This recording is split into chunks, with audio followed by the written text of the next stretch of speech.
Okay, hi, Assalamualaikum. Today we are going to present our assignment on the microeconomics, and this is our group members. So my name is Amir Hamzah bin Nur. Hi, my name is IZZUL bin RAZALI. Hi, my name is MEGAT HAKIMI bin MUMTAZUDDin. And my name is ABDUL bin SALEHUDDin. So I will cover for case 1, which is price of elasticity of demand. And I will cover for case 2, which is income elasticity of demand. And I will cover for case 3, cross elasticity of demand. And I will cover for case 4, price elasticity of supply.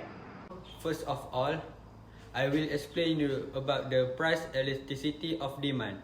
Okay, what it is? It measures the degree of responsiveness of the quantity demand for a particular good with respect to the change in the price. Okay, for the first question, we see that the table show the product data. They have two product, which is good X and good Y. What we have to do are calculate the relevant elasticity for good X and good Y, find the degree of elasticity, and draw the diagram and advise Mr. Ali whether he should increase or decrease the price for good X and good Y. So this is my calculation for goods X, and this is formula, and the answer is for goods X is negative 0.5. So we can see that for the degree of good X is inelastic demand, and for the shape of demand curve is steeper slope of demand curve. We can see that the curve. Next, for the good Y, this is my calculation. The answer is 2.8. For the degree of elasticity for good Y is elastic demand. So for the shape of demand curve for good Y, we can see that the shape of demand curve is flatter slope of demand curve. So Mr. Ali should decrease the price for good X. The reason is to increase the result. We need to raise the price because it is basic needs. So even if the item goes up, people will stay by it. For example, cooking oil, sugar, and eggs. For the good Y, Mr. Ali should decrease the price. It is because if you want to increase revenue, you have to lower the price so that consumer demand is relatively responsive to price change. For case 2, there are two income of elasticity of demand which resulted in the case. So number 1 is negative income elasticity and number 2 is elastic income elasticity. So let me show you how negative income elasticity could result in the demand quantity demanded. So this is the original quantity demanded for negative income elasticity. So when the negative income elasticity is resulted, it will become like this. So when negative income elasticity was resulted, the quantity of income would increase. It would increase. So according to the question, it would decrease 6%, and the quantity demanded would decrease. So as we can see here, for negative income elasticity, the income when income increase, the demand would decrease. So for the next one is high-end product.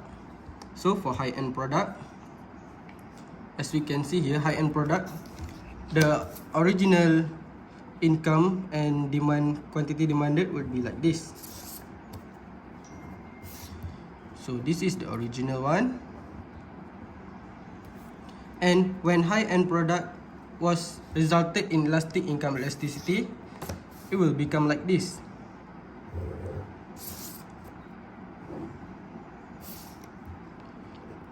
So according to the question, the income will increase 6%, and when it is like this, the quantity demanded will increase too. So basically, for elastic income elasticity, it is mentioned that when the income increase, the quantity demanded would also increase. That means the high-end product resulting in elastic income elasticity would have increasing demand. So from conclusion, negative income elasticity would result in the increase of income would be resulting in the decrease of quantity demanded, and for elastic income elasticity would resulting in if the increase of income would resulting in the increase of quantity demanded. Okay, now I'm going to show you how to calculate for the case 3 table A. Okay, the first one is coffee. Coffee is 3 ringgit and 50 cents. This was before. Alright, and the after price is 4 ringgit and 50 cents. It was after. Okay, now the tea quantity is 3. The quantity of the tea is 4, the after. After that, you just need to do the formula that was given.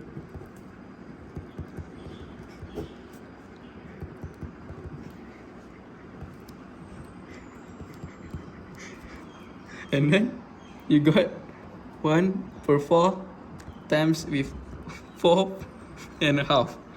And then you will get the answer is 0.25, and then you will times it with 450, and then the final result you will get 1.125, and this was substitute goods.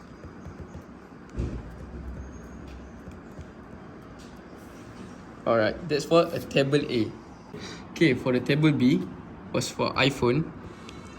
Okay, iPhone, it was cost RM 5,000 ringgit. It was before price.